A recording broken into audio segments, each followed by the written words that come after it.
And some of the things that fans requested was definitely changes in the physics. That has to be the number one thing that fans requested, besides having Tails in Episode 2. But essentially the idea is that it's got a lot more forward momentum. One of the other elements is Sonic jumping. So in Ep 1, if you jump to a Sonic and you stop putting input to the right on the analog stick, he would jump, and at the arc of the jump, when you stop putting that input, he would just drop like a rock. Now, as long as you have forward momentum going, he will continue the jump, even if you leave the controller alone. So those are big changes that are gonna make you feel more like the Genesis days.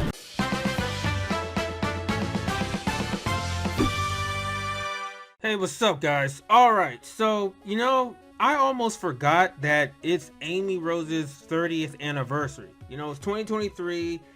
She first debuted in 1993, Sonic CD. And yeah, she's been getting a lot of attention this year. Sonic Origins Plus, she's going to be playable. She's going to also be playable in Sonic Frontiers DLC and also Sonic Superstars. I see you, Sega. You're doing this on purpose. Well, yeah, that's great that she's finally getting the attention she deserves. So that means next year, 2024, will mark the 30th anniversary of Knuckles. Are we going to get a lot of Knuckles action next year? I mean, we are getting the Knuckles show this year, but who knows? But anyway, I got some more news to talk about this weekend. Just some more behind the scenes of Superstars and how it came to be. Because, for a lot of people who don't follow the leaks and rumors like I have, this is like a surprise Sonic game. Just came out all of a sudden. No build up, no teases, nothing. And it's only coming out in less than 6 months from now. One of the biggest news about Sonic Superstars, besides the graphics and the co-op, is that there's not going to be any rehashed stages. And there's actually some people that miss that and want to see Green Hill Zone or want to see some old stages again. And I'm like, yo, why do some of y'all miss Green Hill Zone? Like, weren't you guys the same people that were complaining about rehashed stages? Now you want to see Hilltop or Green Hill, or you just want to see how some old stage looks like with the graphics of Superstars? You guys need to make up your mind, seriously, because you're sending Sega mixed messages, and I don't want them to think that we miss seeing rehash stages when we've been getting that for like 12 years. But anyway, before I get to other news, be sure to smash the like button, comment, subscribe, all that good stuff. Let's see if we can get to 100K subs this year. Alright, now, some people are still in denial. Some people still think that we are getting rehash stages. Even my insider was thinking that, especially after that screenshot cutscene of Amy Rose in what looks like Green Hill. I thought it was Emerald Hill, but she's in Green Hill. So some people are thinking, oh, that's going to be playable, and it's not playable. Just because there's a scene in a cutscene does not mean that that level is going to be playable. And Fidel also confirmed that that was just a cutscene. It's not going to be playable in the game. The first level in the game is Bridge Island. But some people, they're still in denial that they even think that Bridge Island Zone is a recolor of Green Hill Zone. Like this guy here says, it's pretty funny that all they did to de-Green Hill this location was invert the hue values. If you invert them back, it's the same shades of brown they've been using for Green Hill Zone. It's like, no dude, I don't see it at all. This still looks like a new stage. And this is how I know that some of you Sonic fans were born yesterday, or you're recent Sonic fans. You didn't grow up with the classics, because it was always been a staple with the classic Sonic games to have Green Hill clones in every game. Sonic 2 had Emerald Hill, but it doesn't look the same as Green Hill. You can tell when you see Emerald Hill. And Sonic 3 Knuckles have Angel Island Zone and Mushroom Hill Zone, and also Sonic CD had Palm Tree Panic Zone. So a lot of these stages were like clones, derivatives of Green Hill, but they're still their own thing. Angel Island and Mushroom Hill being the most different because it's Sonic 3 and Knuckles, the holy grail. But yeah, so that's basically what Bridge Island Zone is. Now this isn't like Splash Hill Zone or Windy Hill, which is like a complete blatant ripoff of Green Hill Zone, but it's not Green Hill Zone. No, Bridge Island Zone is its own thing. So you guys need to relax. We're not getting any rehash stages. Also, in my previous video, I made a mistake. I was trying to say that Speed Jungle Zone, the level design of Speed Jungle is inspired by Stardust Speedway from Sonic CD, but I accidentally called it Speed Highway. from Sonic Adventure 1, I should have double checked that. You know, a lot of these Sonic stage names reuse a lot of words and you can get them mixed up. Like Speed Jungle, Speed and Jungle has been used in several Sonic games. Yeah, man, in just 2 days, we've seen a lot of content with Sonic Superstars. It just shows a lot of confidence with Sega. It shows that they have real confidence in this game. Like this Twitter user saying, "Can we take a moment to appreciate the marketing for Sonic Superstars? The game has been officially revealed for less than a week at this point, and we've gotten a proper gameplay trailer and a playable demo that isn't being guarded by the entire US military."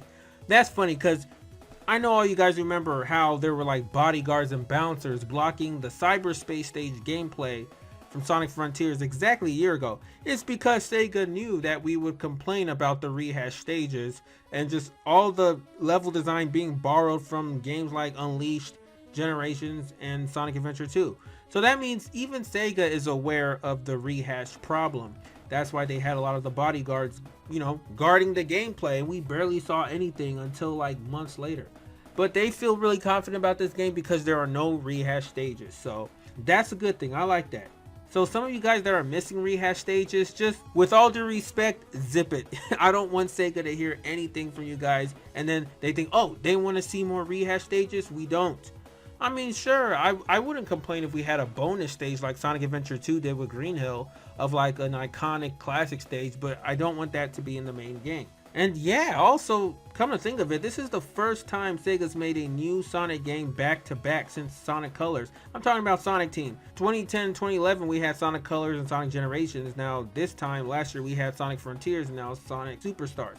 And I know some of you are going to say, actually, Sonic Team didn't make Superstars. It's RZ Oshima's team, but Sonic Team helped as well. Like Azuka said, they helped with some elements and some part of the gameplay. So Sonic Team still had a hand making this game, just like they had a hand in making Sonic 4 Episode 2. But I can totally understand now that Sonic Team didn't make this game 100%. I remember the Zippo leaks when Zippo said that this game was going to be made all in-house by Sonic Team, and this is the first 2D Sonic game they've worked on since like Sonic the Hedgehog 3 and Knuckles.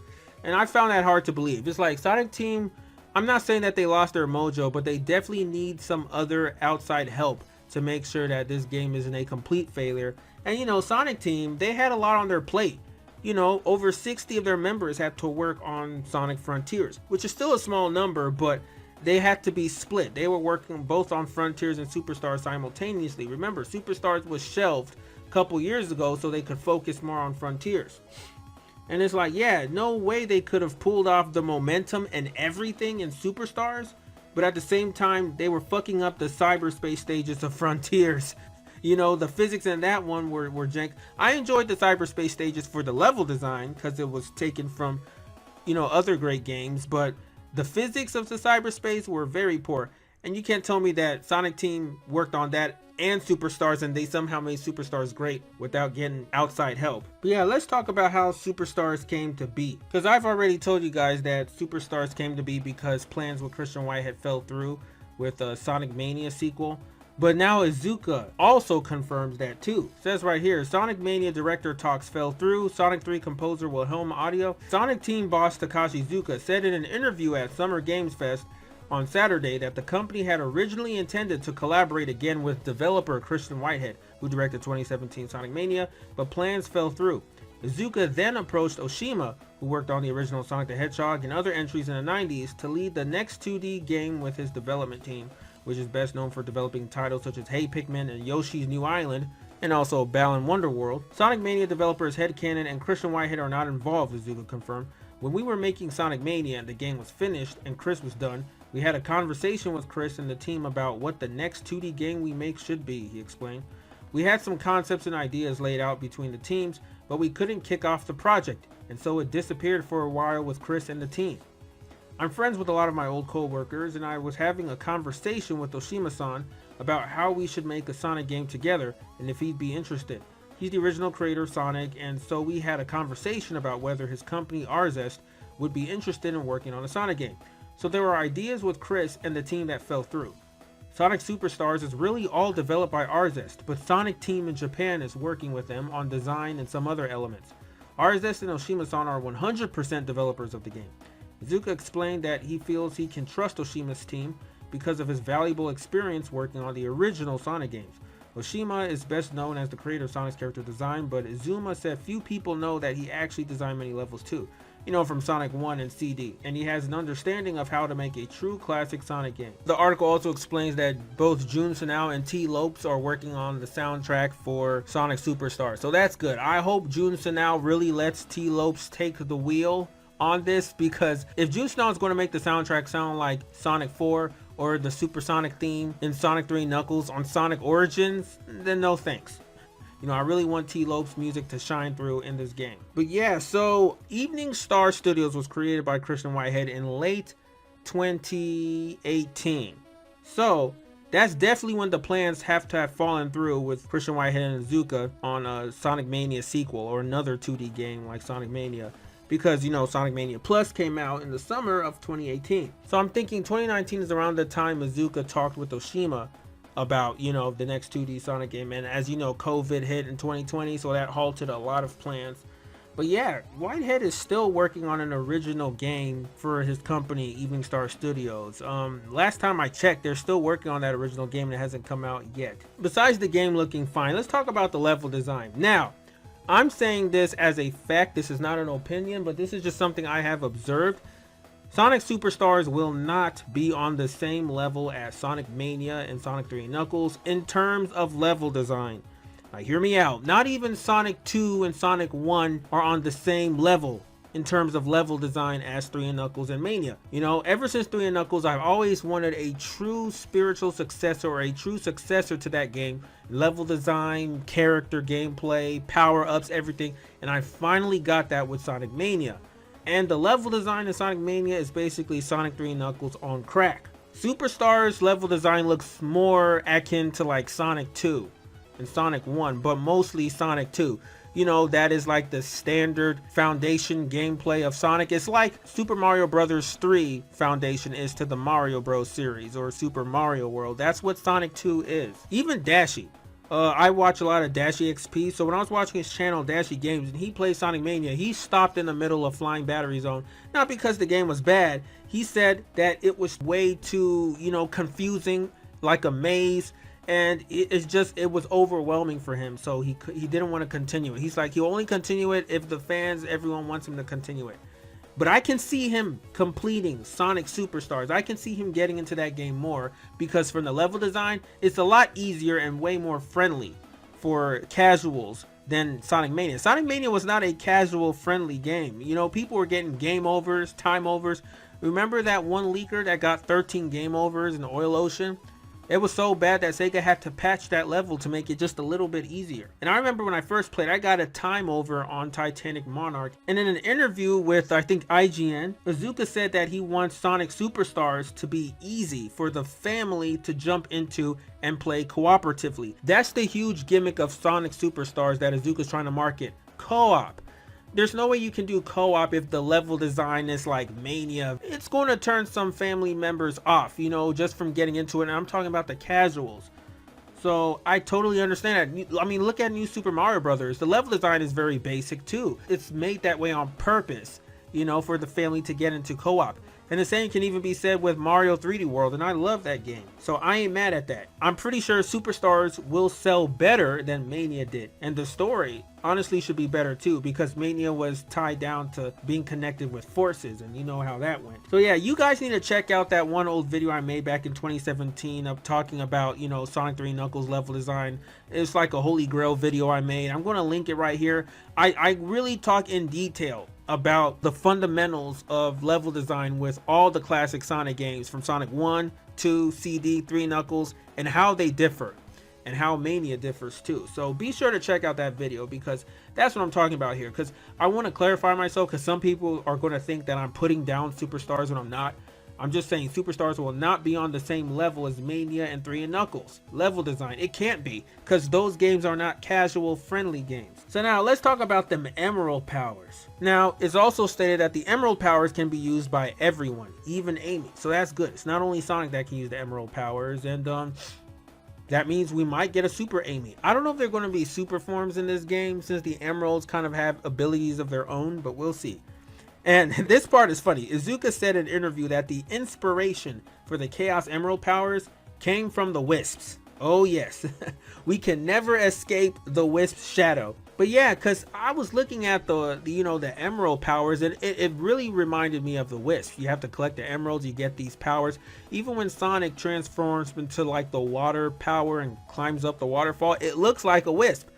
But I'm glad that Izuka was inspired by the Wisps and implemented it in, classic items like the Chaos Emeralds. So we don't have to see the Wisps anymore. And here's the thing. Remember when Izuka first came up with the idea of Wisps and colors? It was because he wanted to replace the usefulness of Sonic's friends. Who needs Knuckles when Sonic can dig? Or who needs Tails when Sonic can hover? And all that stuff. But now all the characters are playable in Superstars, and you have Wisp-like power-ups in the Emeralds. So that's nice. That shows that Izuka is learning and is evolving with Sonic. And also, the character or the new villain in Superstars that's working with Fang and Dr. Robotnik, his name is called Trip the Raccoon. So we're going to see how Trip the Raccoon is. I know he's wearing like armor, but I wonder how he looks like underneath all that. And also, Nintendo Switch screenshots have been revealed of Sonic Superstars, and honestly, it doesn't look that bad. Now, I'm not surprised that it looks inferior to the other game versions, even though it shouldn't, because I mean, new Super Mario Brothers, if Switch can run that, why can't it run Superstars? Superstars is not on the same level as Frontiers. But it's the Nintendo Switch. They really need to upgrade. I can't wait until the next console comes out for Nintendo. But anyway, that wraps it up for today. So let me know what you guys think down in the comments below. What do you think about the Chaos Emerald powers? Did you have a sneaking suspicion that Izuka might have been inspired by the Wisp when creating that? Also, what do you think about the level design of Superstars compared to like 3 and K, Mania, and all that? I can definitely say the level design Superstars looks better than Sonic 4 Episode 1 and 2. And also, what do you think about the behind the scenes and how Superstars came to be? Are you glad that plans fell through with Izuka and Whitehead, which is why we got Superstars when Izuka teamed up with Oshima? Or do you wish we had that alternate reality where things actually did work out with Izuka and Whitehead and we got a Mania sequel or another 2D Sonic game like Mania? But alright, that's all I got for now. So take care, and until next time, I'm out.